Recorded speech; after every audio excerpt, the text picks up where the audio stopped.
Hey y'all, so today is Sunday. It is February the 21st. Mercury retrograde has ended, but just be warned, the end of Mercury retrograde is the beginning of the post-shadow period, and we will not be out of that shadow until I believe it's March the 12th. Anyway, today's topic is going to be all about incorporating signatures into your petitions. And when I say signatures, I'm not referring to the doctrine of signatures. I'm talking about a person's handwritten signature, their name.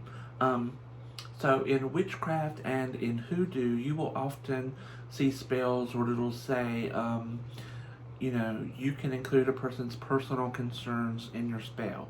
For example, it can be their photograph, some of their hair, nail clippings, bodily fluids such as sweat, urine, blood, semen, menstrual fluid, things of that nature. And sometimes you can get a person's signature. You can take that and slide it under a candle that you're burning on them. You can tuck it in a mojo bag. You can tuck it in a doll baby. There's all kinds of things you could do with a person's handwritten signature. Now, I'm not going to really get into how to get a person's signature, although I'm going to tell you how I've done it in the past. But I'm going to talk about ways you can take a person's signature and manipulate it in your spells. So, many years ago, when I was working in the textile mills in South Carolina, it was Springs Industries in Kershaw, South Carolina, Fort Lawn, South Carolina, and we didn't have a time clock where we would, just clock in. We would go in the office and there was a clipboard that had all these pages on it, and you would just sign your name, what time your shift started, and at the end of the day you would sign out. And so, let's say they hired someone that was really cute that I liked and maybe wanted to do some spells on, or someone was mean to me or hurt me or was an enemy, in some way. What I would do is I would take that piece of paper when nobody was around, because I would often work second or maybe third shift.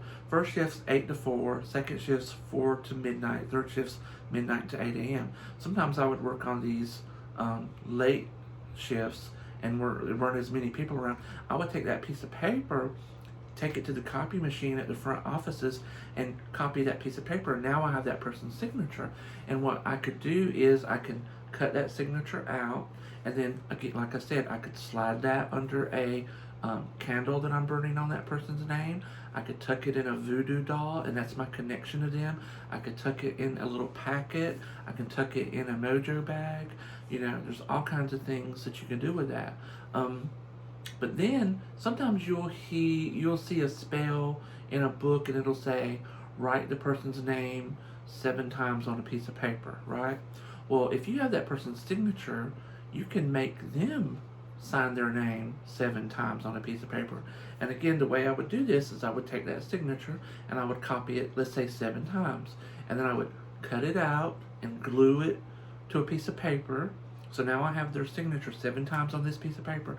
But then I would take it and I would copy that so it's on one piece of paper and it's not the little glued pieces. And boom, there I have that person's name 7 times on a piece of paper. And this was all before technology sort of caught up with us. So now let's skip ahead where people have printers and computers. Another thing I would do is at work, I would take that timesheet, or when I worked in the grocery stores, I had access to paperwork where cashiers would sign off on things. People would write checks. Customers would write checks. Managers would sign off on paperwork, and we had a copy machine there too, so it would be really easy to make a copy of someone's check and cut it out. Like if a customer was a real asshole to you or something, or an employee or boss, you can do that. But anyway, take that copy, take it home, and then I would scan it on my printer scanner at home to my computer, and then I would open up a Word document, paste that into Word, and then I could crop the signature that I wanted to work on and even clean it up, and then I could copy that signature and paste it as many times as I want to. Let's say I don't need it 7 times on a piece of paper, maybe I need it 9 times or 13 times. Boom, I now have that person's signature, and I can make it appear however number of times I want on a piece of paper. Let's say I'm not going to get into the whole concept of crossing and covering. That's not really what I want to cover in this video. That's something maybe I can talk about later, but some of you should be familiar with the idea of you would write a person's name this way a number of times. Then you would turn the piece of paper a quarter turn and write basically what you wanted to happen across their name.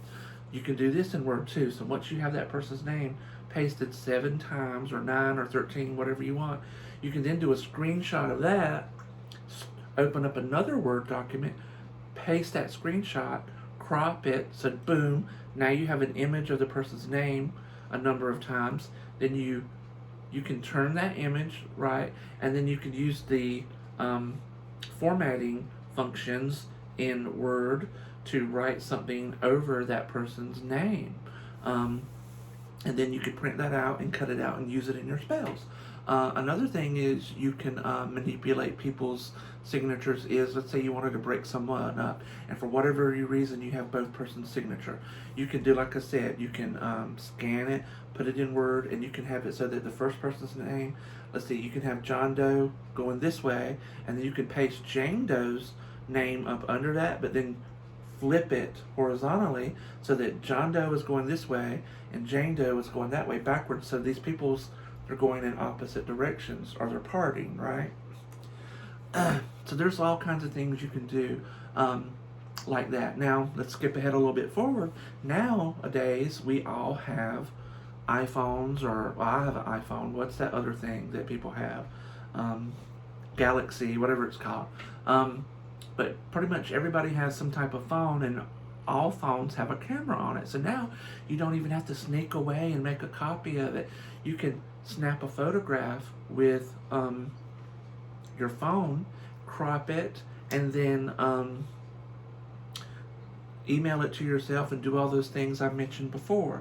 And so those are some of the ways you can take a person's signature and manipulate it. And then here's another way you can incorporate a person's signature into your affirmations and your prayer cards. Now, if you saw my video called on the use of cuttings, I described how I would go through a process of, like, I would want to write out a prayer card, and I start with just a 3x5 card, and what I do is I'll grab a newspaper or an old book, and I'll just randomly go through it, and I would look for words and phrases that jump out at me, and then I would take those words and phrases and glue them to this card so that it forms a petition. So here's an example of what I did. I'm going to hold it up to the camera so you guys can pause it and look at it if you want to, and then I'll read it to you.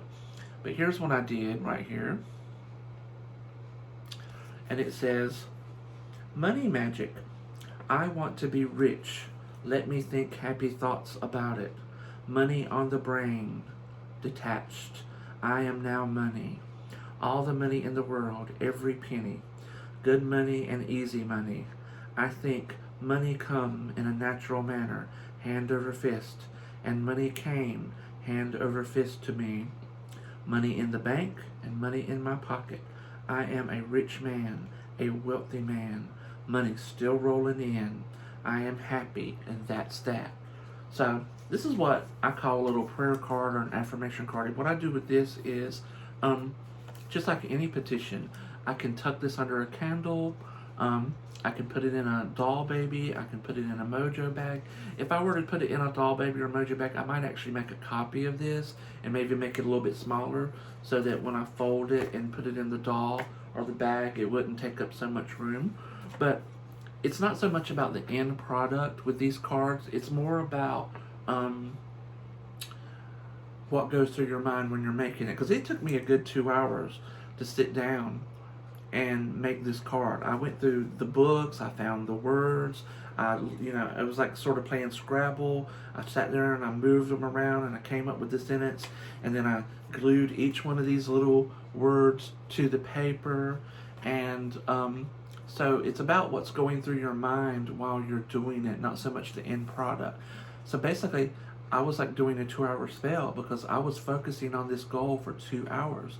And you can take this process and you can like set a candle with, you know, with your goal on it and dress it with the oil and set some incense and burn it off to the side while you're doing this. And that in itself becomes a ritual.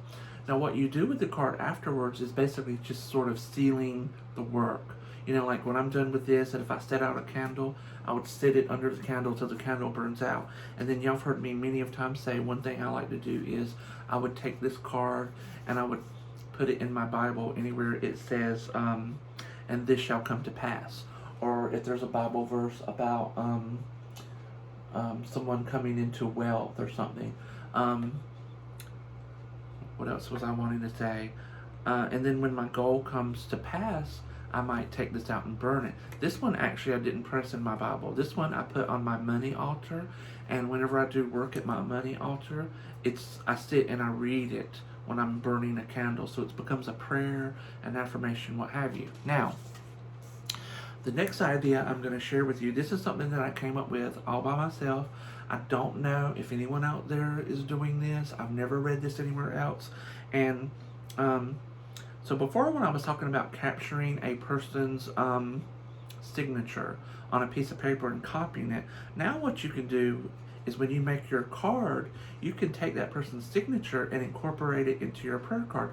Now, this is one that I did yesterday just as an example. This is not something that's relevant to my life right now. And I'm also going to let you know is the signature on this card, I got it from work. We got a piece of mail. It was a junk mail. Basically some kind of spam that came to us and in the snail mail. And I don't even think it's a real signature. It may be. It could be, I don't know. But I have no idea who this Craig person is. But I made this one to show you an example of what I'm talking about. So first, I'm going to show it to you on camera, then I'm going to read it to you. So here it is. Maybe I can read backwards. Here you can see the signature that I cut out of the letter. And so this says, I am attracting that my boss, whatever his name is, will treat me with respect and value the work that I do. Amen. So now you have this prayer card. It has the person's signature on it, and you could use this like a petition, but it's even a little bit more powerful because you've included the person's signature on it. And again, set this under a candle, tuck it in a doll, tuck it in a mojo bag. When you're done with the candle, you can tuck it in your Bible, anywhere it says, and this shall come to pass.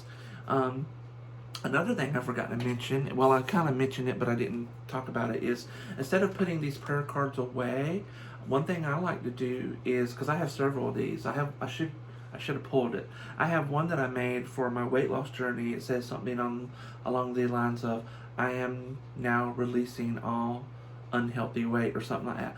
I put that, I taped it to the cabinet next to my refrigerator.